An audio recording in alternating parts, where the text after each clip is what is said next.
Sinisilip ko si Professor Antonio Contreras. Mukhang mas exciting tong topic ni ni Attorney Rene Bueno. Libreng kain sa Senado. Libre ang kain sa Senado na pinalagan ng mga senador. Diyos ko Lord Rudy. Paano ba naman? Gusto kasi nitong si Lustay mga absat. Gusto niya ipabayad yung mga catering sa Senado. Ay, di wow. Di ba, Simply Talkies? Ipapabayad mo yung mga catering, yung mga special needs ng mga hinihiling ni Sara, ipapabayad sa Senado. Ay, ang kapal na mukha, no? Diyos ko Lord, pakinggan natin. Libreng kain. Again, sa mga bagong pasok, huwag kalimutang mag-like and subscribe mga kakabsat. Maraming salamat. Oops. Buenos dias, buenas tardes. Buenos dias, buenas tardes, mga amigos, mga amigas, sa aking mga kompanyeros at kompanyeras, magandang araw po sa inyong lahat. At bago po tayo magsimula, gusto ko lang pong linawin na ang iniinom ko pong kape ngayon ay galing po ito sa sarili kong bulsa. Walang pondo ng Senado na ginamit dito. Okay, so bakit po natin binabanggit ito? Dahil sa kasalukuyan po, may panibagong nagba-viral na usapin sa ating Senate Impeachment Court. Ito po yung tungkol sa kaso ni Vice President Sara Duterte. Medyo nag-viral nga at maraming pumupuna, maraming naiinis, nagagalit. At bakit daw ganon, no? Na gagamitin pa ang pondo ng bayan para pakainin itong mga miyembro ng defense team ni Vice President Sara Duterte. Ngayon, kinumpirma kasi kamakailan na nagpadala ng formal na sulat ang ating pong Office of the Vice President sa impeachment court. No? Ay wow, At, ay wow. Ang kanilang hiling, no? May kahilingan, nagde-demand ang ating Office of the Vice President. Demand pa talaga, kapal. Ang gusto nilang mangyari, yung ang Senado ang magbayad at sumagot sa catering services. Doon sa pagkain at iinumin ng buong Office of the Vice President Defense Team. Kasali na dito yung mga abogado, yung mga testigo. Staff. Ito ay gagawin sa buong panahon ng impeachment trial. At ang matindi pa po dyan, gusto nila na ang gagamiting caterer ay yung preferred caterer mismo ng Office of the Vice President. Pinagkakitaan Social, pa. Diba? So, matindi. first time ko na nakarinig ng, nakabalita ng ganitong request or demand coming from another government agency na ipasagot sa Senado ang mga gastusin pagdating sa pagkain ng kanilang mga abogado. Okay? So, dito agad naman kumilos si Senator Ping Lacson. Agad niyang binalahura, ibinasura. Binasura ni Senator Ping Lacson at ng Senado ang request na to. Sabi ng Senado, wala kaming budget para pakainin kayo. In particular, sinabi na din ni Senate President Win Gatchalian to Yes, wala kaming budget dyan, di ba?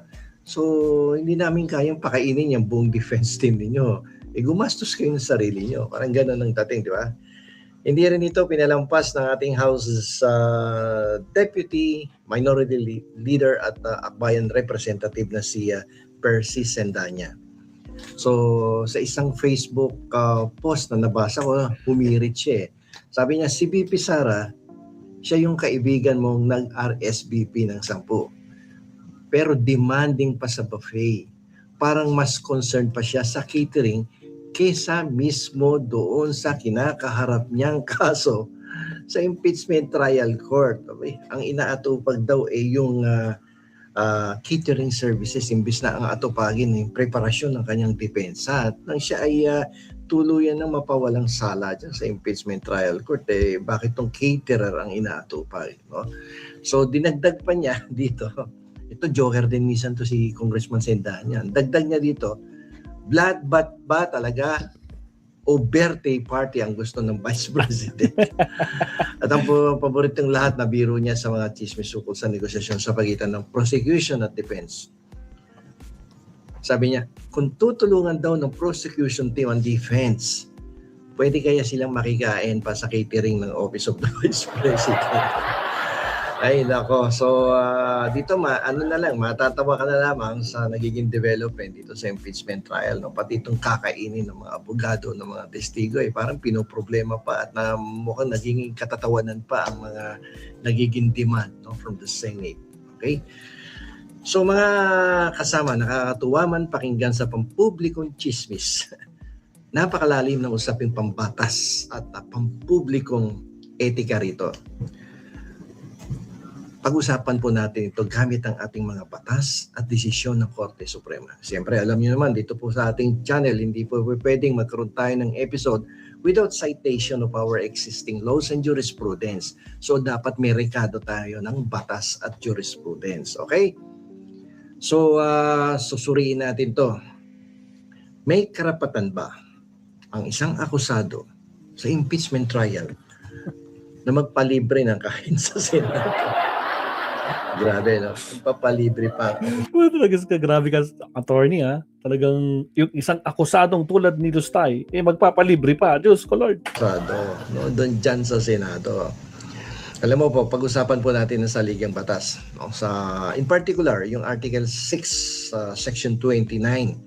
No? Dito po sa provision na ito ng ating saligang batas, malinaw po na sinasabi na no money shall be paid out of the treasury except in pursuance of an appropriation made by law. So, ano po ang ibig sabihin niyan? So, papaliwanag natin na mas madaling maintindihan kasi English po nakasulat doon sa Konstitusyon. Ang ibig po sabihin ng no money shall be paid out of the treasury except in pursuance of an appropriation made by law. Ibig sabihin, walang isang piso, kahit isang kusing sa kaban ng bayan ang pwedeng gastusin ng walang tiyak na batas o General Appropriations Act na naglalaan para dito. Ito yung GAA, yung GAA. So, hindi pa pwedeng basta-basta na lang gagastos ka nang wala namang corresponding appropriation for that event. Okay? So, ngayon, ikumpara natin yung budget ng OBP versus yung budget ng Senado. Siyempre, dapat ikumpara natin to. Iba yung opisina ng Senado, iba yung opisina ng Office of the Vice President. Ngayon, ang Senado po ay may sariling pondo para sa operations ng impeachment court. Halimbawa, para doon sa budget para sa mga stenographers. May budget yan para sa ilaw. Siyempre, maghapon, magdamag yan, magkakonduct ng hearing, nakabukas yung ilaw. Nakabukas ang aircon. At siyempre, pag may hearing, may mga securities. No?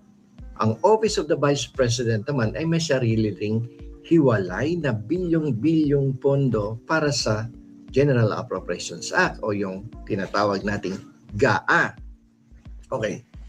So, kapag ginamit ng Senado ang pondo nito para ipakain sa mga pampribadong abogado at staff ng Office of the Vice President, magkakaroon po tayo ng tinatawag sa batas na misappropriation of public funds.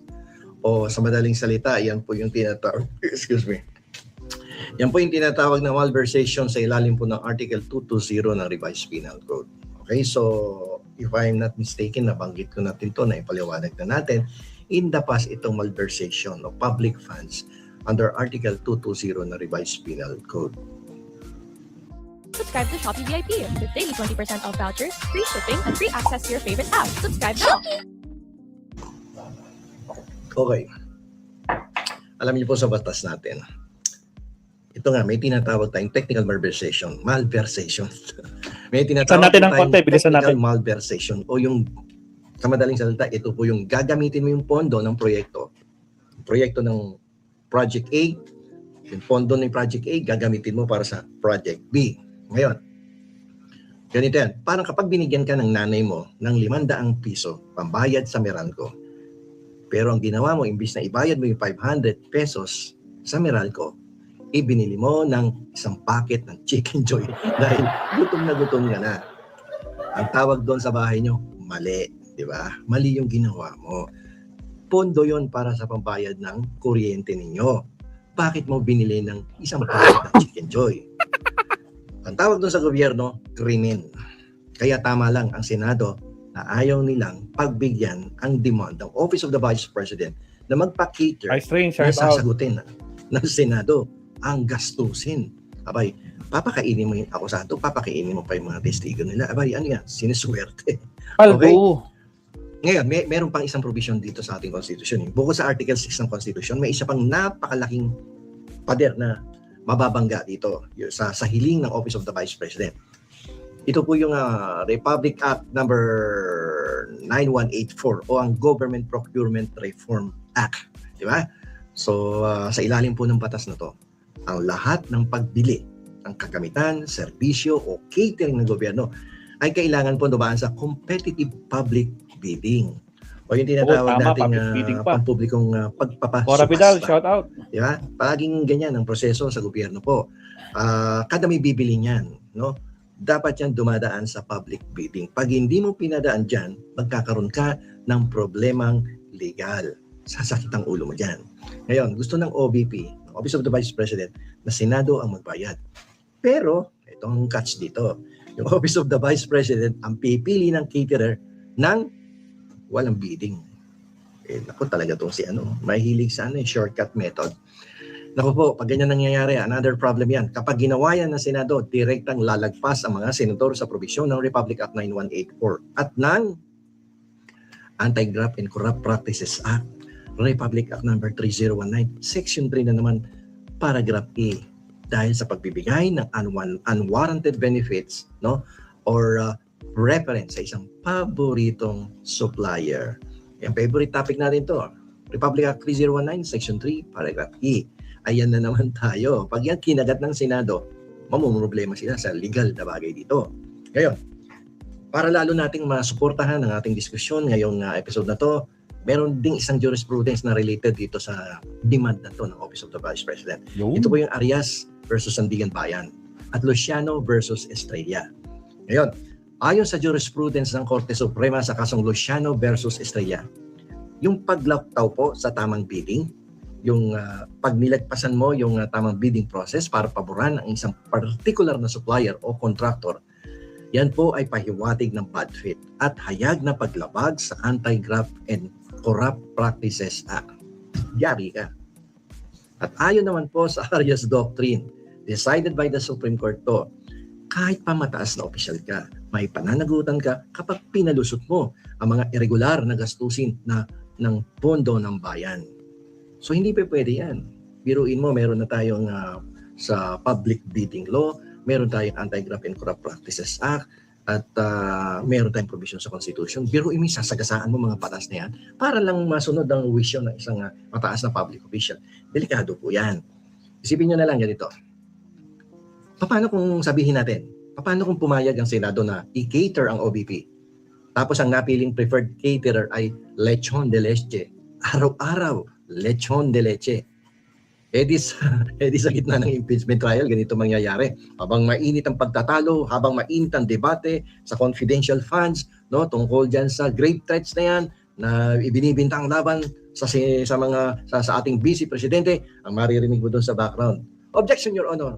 Pakipasa mo na yung gravy dito sa amin. So nagkakain naman lechon de leche. Ano yan, katawa-tawa ang ating Senate Impeachment Court. Alam niyo po sa abogasya po, may tinatawag po tayong Doctrine of Unjust Enrichment. Ito po mababasa nyo sa Article 22 ng Civil Code of the Philippines. At dito po sinasabi na no person, yan po sa Article 22 ng Civil Code. Sinasabi dyan na no person shall unjustly enrich himself at the expense of another. Bawal kang magpakabusog sa lechon habang ang nagbabayad ay ang taong bayan na nagpapatulo ng pawis sa buwis. Yun ang simple explanation dyan sa Article 22 ng ating Kodigo Sibil, di ba? So, kain ka ng lechon, nagpapakabusog ka ng lechon sa Senado. Habang yung taong bayan na nagbabayad ng buwis ay nagpapatulo ng pawis, ay ayun, hirap na hirap, no? Kada sweldo, kinakaltasan, tapos ikaw kain ng lechon dyan. Pinagbibintangan ka na nga, minakaw mo yung pera ng bayan, pagkatapos pakakainin ka pa ng lechon. Ang swerte naman, no? Diba? Ngayon, Alto. puntahan po natin itong naging reaksyon ni Representative Sendanya, no? At ang ikinikilos kasi ng ating mga public officials ay mukhang hindi sumasang-ayon sa pinag-uutos ng Code of Conduct, no? Para sa mga public officials. So balikan po natin yung hirit ni Congressman Percy Sendanya. Bakit ba mukhang napakalakas ng impact ng kanyang mga pahayag sa publiko? Ako naano ko lang to, nabasa ko lang to sa Facebook. Lumabas kasi doon sa newsfeed ko eh. Sabi niya doon sa kanyang Facebook post yata niya yun, no? Tinatanong niya, ito bang impeachment trial, bloodbath ba to talaga o birthday party? Kasi ang inuuna yung catering services. At imbis na maghanda nga doon sa preparasyon ng mga ebidensya, abay ay parang ang demand catering services. Okay. Sa ilalim po ng Code of Conduct and Ethical Standards for Public Officials and Employees, no? Republic Act 671 ito. Ilang ulit na po natin pinag-usapan to. Sa Section 4, Paragraph A, dito binabanggit yung mga commitment ng public interest, na commitment to public interest ng ating mga public officials. Sabi dito, lahat daw ng publikong official ay dapat laging inuuna ang kapakanan ng bayan bago ang personal na kaginhawaan. Tama naman, nagbingkot ka sa gobyerno to serve the public, pagkatapos nakikita ng ating mga kababayan, mas mukhang gumaganda ang buhay mo kaysa sa buhay na yung dati mong bahay kubo naging mansyon, hindi pwede yun. So dapat inuuna ang kapakanan ng bayan bago yung personal na kaginhawaan. Sa ilalim naman ng Section 4, Paragraph C, tinutukoy dito yung justness and sincerity. So dito, ibig sabihin nito, dapat daw ang mga public officials ay laging may kababaang loob at moderasyon sa pamumuhay. Lahat kasi ng public officials dapat they must have modest lives. Okay, so sa gitna ng napakaseryosong usapin ng impeachment, kung saan pinag-uusapan ang di umano'y paglustay ng pondo ng bayan, yung confidential funds na yan, yung mga grave threats na yan, no? At yung sari-saring pananagutan, no, sa ilalim ng ating saligang batas. Yung paghiling po ng VIP treatment at libre at masarap na pagkain mula sa pondo ng impeachment trial court ay nagpapakita po ng ano ang pinakikita ng ganyang klaseng demand. Nagpapakita po yan ng kawalan ng delikadesa. Isipin mo, akusado ka na, yung mga testigo, gusto mo pang magpalibre sa Senado ng pagkain. Ano ba yan, ate? Huwag gano'n, diba? Paldo. May tinatawag po tayo sa Latin legal terms na sui generis. Ito sigurado, alam niyo ito dahil madalas banggitin ito ng ating mga senador. Ang impeachment daw ay sui generis. Ibig sabihin, a class of its own. O sa Tagalog, walang katulad. Sui generis, walang katulad. Ito po ay pambatas na proseso, pero pampolitika rin. It is both a legal and a political process. Pero dahil po sa ginawa ng OBP, mukhang nagkaroon ng bagong Latin term, sui karinderya.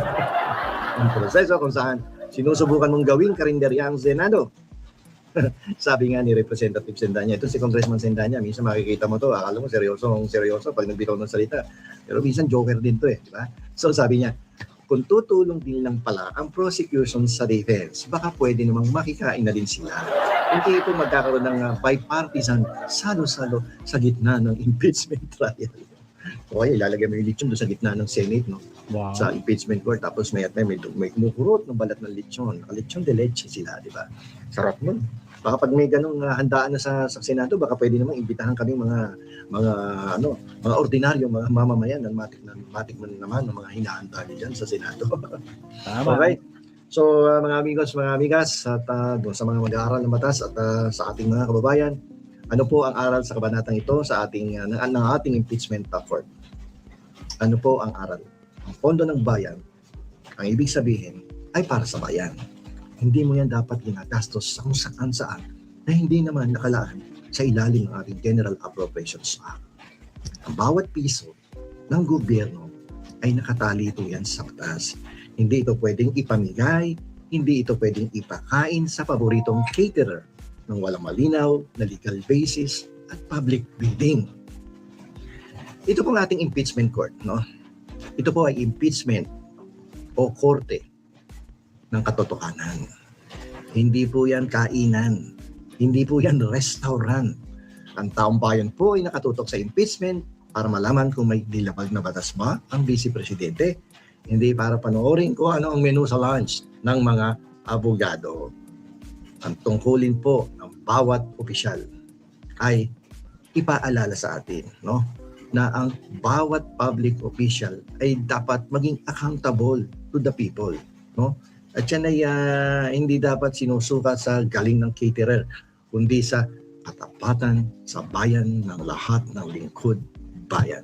Alright. Dito na lamang po ito kung yung goods at ang Salamat, attorney. Nagrapangan ng kapal talaga ng garapalan ng pagmumuka, no?